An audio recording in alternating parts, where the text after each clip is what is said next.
Angela Molina. Alors je crois qu'on dit Angela, c'est ça en espagnol? Est-ce que je prononce bien? Parce que moi j'essaye d'apprendre l'espagnol aussi. Parce que c'est la J, elle est très forte. Oui. C'est J, es Angela.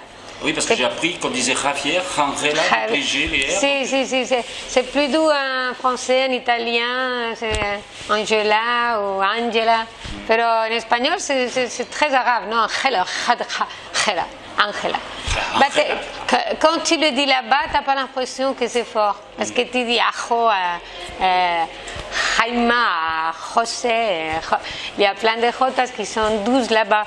Mais c'est plutôt une des lettres simples de l'abecedario. Alors nous, on est tout à fait contents de vous recevoir à Marseille. Donc c'est la première fois que vous venez pour rencontrer la presse et présenter des films. On va parler de ces deux films qui sont présentés dans le cadre de ce 12e festival du cinéma espagnol de Marseille, donc Ciné Horizontes. Alors moi avant, j'aimerais juste avant vous dire que vous avez une carrière fabuleuse. On vous a suivi depuis que nous, tous les cinéphiles, les gens qui aimons le cinéma, on vous a vu évoluer dans divers univers, aussi bien dans des films italiens que dans des films bien sûr espagnols.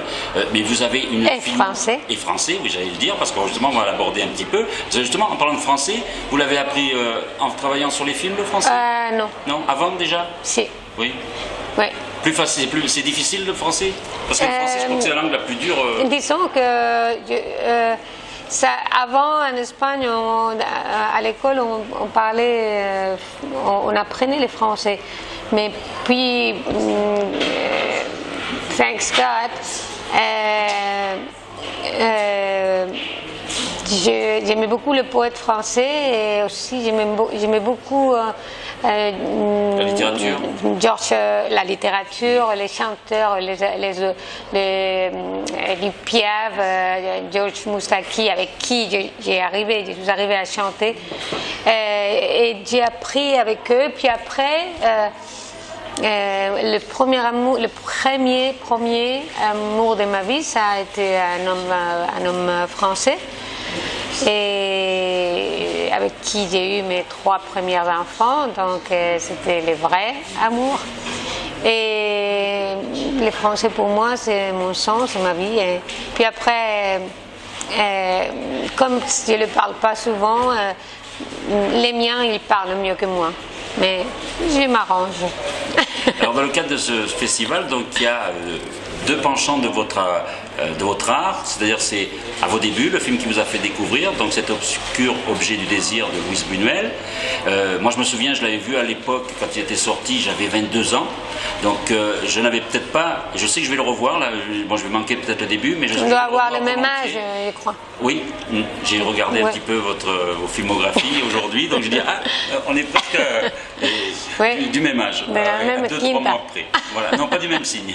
Alors, non, quinta, tu sais, on dit quinta, de la même génération, disons. Oui, voilà. Donc, et c'est vrai que je vais peut-être le voir d'un autre œil, parce qu'à l'époque j'avais 22 ans, et peut-être que ce film, une fois l'expérience de la vie, avec pas mal de choses, je pense que c'est un film qui doit être vu par des gens mûrs, peut-être, non? Ce n'est pas si innocent, comme il paraît, quand on a 20 ans, et on le voit. Alors, quel souvenir vous rappelle ce film? Parce que c'est un film essentiel pour vous. Disons que c'est un film qui a levé les frontières pour moi. C'est à partir de ce film-là que mon travail a commencé à être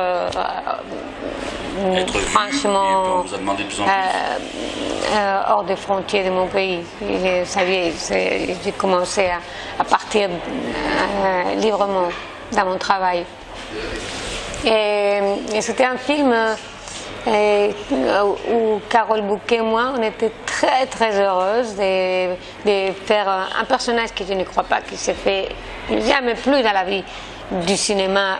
Une personne qui est 2 personnes en même temps, je n'ai plus jamais vu ça. C'est unique et il n'y a que Buñuel qui a pu nous laisser cette espèce de délire de liberté et de génie. Et donc c'est un film... Mesdames, Messieurs, votre attention s'il vous plaît, nous informons les spectateurs déjà munis de billets pour les prochaines séances. Merci de bien vouloir patienter dans la file qui se trouve du côté gauche de la caisse, s'il vous plaît. C'est de l'imprévu. On est dans un cinéma, on est au cinéma Le Et c'est plein. Oui. Alors on revient sur Buñuel, donc cet obscur objet du désir. Est-ce que quand justement on vous propose un rôle comme ça, est-ce qu'entre comédiennes, bon, vous étiez jeune peut-être, mais est-ce qu'il n'y a pas une rivalité qui se crée? Parce qu'en même temps c'est un personnage de dualité en même temps. Il y avait un bonheur partagé, une espèce de joie dans le travail général. Et c'était lui qui créait ça. Et oui, parce qu'il n'était pas tout jeune, ça a été son dernier film. Si, la seule chose qui ne me plaisait pas, c'est que on travaillait très peu de temps. On repartait à la maison et on avait envie de continuer à travailler parce que lui étant, comme vous dites, âgé, il avait un horaire très précis de 8 heures pile. Et on mangeait tôt, on travaillait, que comme je vous ai dit, tu passerais des heures et des heures à vouloir être là-bas, à continuer à travailler. Mais c'était toujours un miracle. Quelles étaient ses caractéristiques comme directeur d'acteur? Générosité, complicité et, comment se dit, entrega. Il était directeur, il exprimait tout ce qu'il en avait besoin, il t'expliquait avec une science simple mais précise tout ce que la scène avait besoin pour être construite. On travaillait déjà avec les vidéos, il était déjà très précis dans les positions, comme un peintre presque. Un geste d'une main plus à droite ou plus à gauche, il y avait une signification différente. Et quand il te les montrait dans les tableaux, dans les vidéos, tu comprenais pourquoi. Et puis après, on parlait des sentiments de la scène, des émotions qu'on cherchait, avec une totale liberté et toujours avec un divertissement, comment dire, joie. J'ai tellement de souvenirs, je pourrais vous faire rire à des heures parce qu'il était vraiment génial. Mais puis après, une fois qu'on commençait à travailler, il n'était plus metteur en scène, il se laissait aller comme un enfant, comme moi quand je vois un film. Il était capable de pleurer, de rire, il était public. C'est un vrai créateur aussi en même temps, parce qu'il a laissé une vraie trace dans l'histoire du cinéma. Il est un des génies du cinéma mondial et reconnu par tous les génies comme le génie total. J'y crois. Ouais. Alors est-ce que justement, puisque l'autre film qui est projeté c'est Blanca Nieves, est-ce que justement par rapport à l'univers, est-ce qu'il n'y a pas des similitudes? Alors je regrette, je n'ai pas encore vu le film, je vais le voir tout à l'heure. Non, il n'y a pas de plus opposé comme esprit. Non. Et je dois dire que c'est un trésor de film. C'est d'une beauté. Je vous dis, si quelqu'un a la possibilité de voir ce film, Blanc-Neige, c'est vraiment une trace dans la mémoire d'une beauté que tu peux te sauver seulement en repensant à ce film. Et ça parle de l'esprit, de la racine du folklore du monde en général, parce que ça parle du folklore espagnol, mais ça embrasse totalement. On vient tous de ces espèces de mémoires collectives qui nous portent les nôtres, non? L'hérité de ce qu'on laisse les uns dans les autres, non? À travers la beauté. C'est génial ce film, c'est génial. Les gens, quand ils le voient, il y a un avant et un après. C'est vraiment une excellence. On a de la chance que le festival européen, parce qu'il est resté très peu de temps à Marseille. Donc c'est vrai qu'à Marseille, c'est pas la capitale, donc les films restent moins longtemps à l'affiche. Donc c'est vrai que là, moi, je sais que je vais faire une séance de rattrapage et c'est vrai qu'on pourra conseiller sûrement aux spectateurs de le rattraper aussi en DVD. Si, totalement. Il est maintenant, dans le festival européen, il est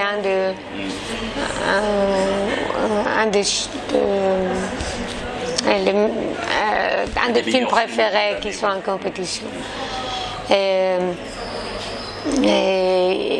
Il trème, il est une merveille. Alors, à vous entendre parler des rôles, vous voyez, là on a parlé de deux périodes différentes, vous en parlez avec ces deux films, vous en parlez avec passion. Est-ce que votre profession, est-ce que l'évolution de votre carrière, ça a été une passion comme ça, pour à chaque fois les rôles que vous avez interprétés? Parce que vous avez tourné avec Comencini, vous avez tourné avec Almodovar. Est-ce que pour vous, le cinéma, c'est une passion? À chaque fois, vous étiez entière dans tous les rôles? C'est ma vie. C'est ma vie. Ça fait déjà 40 ans que je fais que ça. C'est ma vie. Je ne sais pas séparer le cinéma de moi et moi du cinéma. C'est une façon de vivre, d'observer la vie, de vraiment se donner dans cette vie et comprendre avec les autres. C'est une évolution, en continuation. Ça, pour moi, s'il n'y aurait pas les publics, ça ne serait pas un métier si sacré comme l'est pour moi. Quels sont vos critères de choix? Comment vous choisissez quand vous recevez un scénario? J'ai choisi avec un œil professionnel. Je veux dire, quand je lis un script, je sais si comme public, j'aimerais voir ce film ou pas. Si c'est quelque chose qui vaut vraiment la peine créer cet intérêt pour montrer cette histoire. Et pas simplement l'histoire, aussi les personnages qui m'offrent aussi. Si honnêtement je peux mourir pour vivre d'une certaine façon dans ces eaux de cet esprit, de cet autre être humain. Et s'il y a cette espèce que tu vois clairement cet être qu'il y a franchement une illusion qui naît, qui te touche de ton sang. Les enfants qui jouent dehors, ils sont heureux. Si vous êtes touché, vous dites voilà, il faut que le spectateur il soit aussi touché. C'est une longue thème pour parler. Je ne peux pas l'aborder avec peu de paroles. J'ai peur que ça soit trop minimal. Mais on sait si une histoire est vivante ou pas. Il y a des histoires qui sont plus littérature, ou que vraiment c'est ennuyant depuis le début. Et il y a des histoires qui depuis le début tu dis tiens, ça c'est moi, je veux vivre ça. Alors moi j'ai des souvenirs de cinéma dans les films français justement, vous en avez fait plusieurs, notamment vous avez fait le premier film d'Isabelle Doval qui en ce moment a un film qui est à l'affiche qui s'appelle Fonzie, donc c'était un château en Espagne, donc ça aussi c'était un très beau film français ça. Si, très mignon, et ça parlait d'une famille très simple. Et on a eu avec Luis Omar, un acteur espagnol qui était aussi dans les films, et Isabelle et ses enfants merveilleux. On a essayé de rentrer dans cette famille comme celle-là que je vois maintenant à travers la vitre, qui passe avec les enfants, des gens dans sa quotidiennité et ses passions. C'était très spécial. Et là, je veux faire un film aussi, une production française. Je m'en vais après-demain à Maroc avec un metteur en scène qui s'appelle David Walfensen et Viggo Mortensen. C'est une histoire qui s'appelle Loin des hommes. Et c'est un scénario très pur. Très beau. Et vous venez de tourner un film qui sortira aussi en 2013. Alors le titre espagnol c'est Alas, mais je ne sais pas dire l'heure. Il est 2h15, non, quelque chose comme ça non. Parce que je l'ai vu marqué sur. Je viens de finir un film qui s'appelle Internet Junkie. Ah voilà, ils ont peut-être changé. Je fais aussi Chronique de Castas et je fais aussi. Ma tête, autre chose. Il y en a tellement. C'est vrai que si on regarde votre filmographie, est-ce que vous vous souvenez de tout, non? Pour moi, disons, étant déjà plus de 150 films, je me rappelle chacun un à la fois.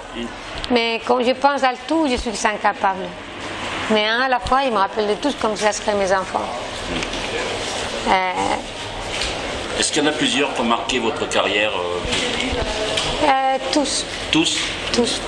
Ça, c'est très clair pour moi. Il y en a qui ont eu une répercussion très forte dans la société. D'autres moins.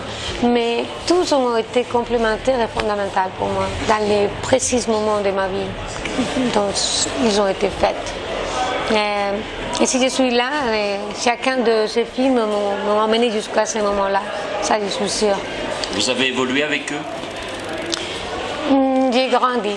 Vous avez grandi? Oui. Pour vous, jouer la comédie, ça rejoint peut-être ce que vous disiez tout à l'heure. C'est quoi exactement? Procurer du plaisir aux autres? C'est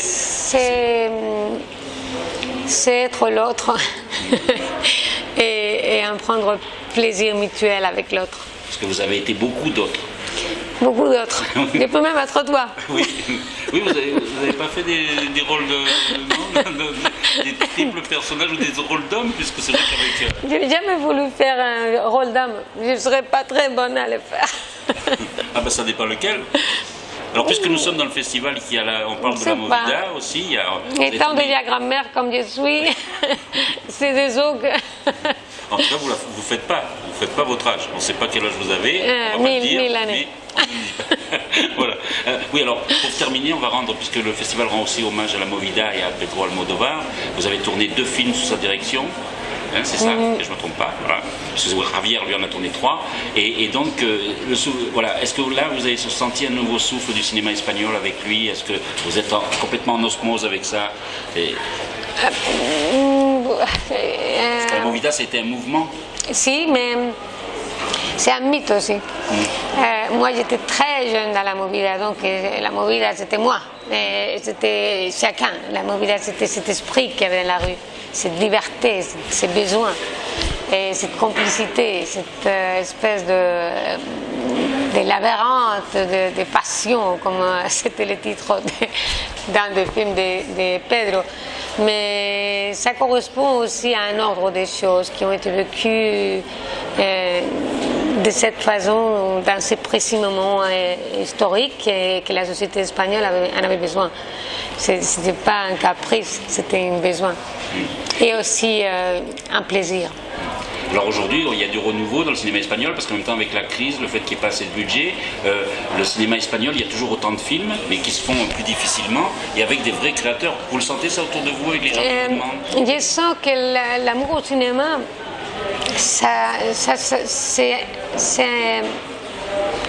personne ne peut le changer. Les gens qui aiment le cinéma, on aime le cinéma.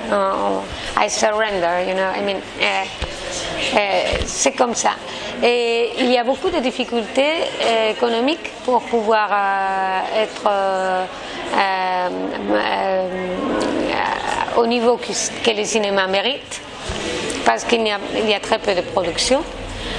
Mais il y a des autres. Moi, je viens de faire un film avec très peu d'argent, avec une petite machine presque comme la tienne. Je veux dire, si on veut, on fait les choses qu'on a besoin de faire. Et on se cherche les moyens. Mais c'est dommage que ça soit si lent de développer la conscience de comment c'est important pour l'esprit, la culture. C'est le pain de la culture, le pain de l'âme, c'est la culture. On vit de ça, on vit comme ça. On est comme ça, on est humain, on a besoin les uns des autres dans cet esprit et d'y croire. Alors, je crois que c'est intéressant ce qui est en train de se passer. Il y a beaucoup de variétés.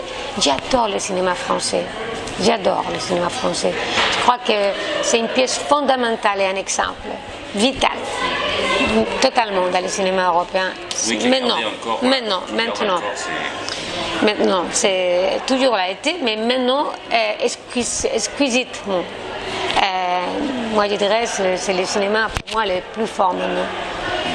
Et parce qu'il est très près de ce qui se passe vraiment, mais d'une façon avec une vérité, une maturité et une naturalité. Et une variété aussi qui est admirable.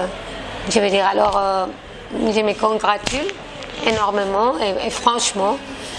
Et j'espère que... Attention mesdames, messieurs, pour le film Malavita, des places uniquement au premier rang. Pour Malavita, des places uniquement au premier rang. Merci. Voilà, Malavita, c'est le film avec... qui Robert dirige De Niro. ça? Ah, Robert De Niro. C'est un film français, italien ou Malavita c'est un italien? Non, américain. Ah, mais c'est seulement que ça se dit en italien. Oui. Oui, mais il est d'origine italienne. Vous voyez, donc on profite, on rebondit, nous on improvise sur ce qui est dit au micro là, oui. En tout cas, c'est un vrai plaisir, on pourrait parler pendant des heures avec vous. Est-ce que, pour terminer, est-ce qu'il y a des réalisateurs avec qui vous aimeriez encore tourner ou avec qui vous n'avez pas tourné? Ah, tellement. Vous avez des souhaits? Tellement. Ah oui? C'est comme dans la vie, ça finira et on pensera toujours que ça a été trop court, elle est trop belle. Et les cinéastes, c'est pareil, c'est des miracles. Quand on se trouve pour créer quelque chose à nous, c'est... Il n'y en a pas un qui vous le diriez, voilà, je veux tourner avec vous, avec... Il y en a beaucoup. Vous voulez pas dire de nom là? J'aime beaucoup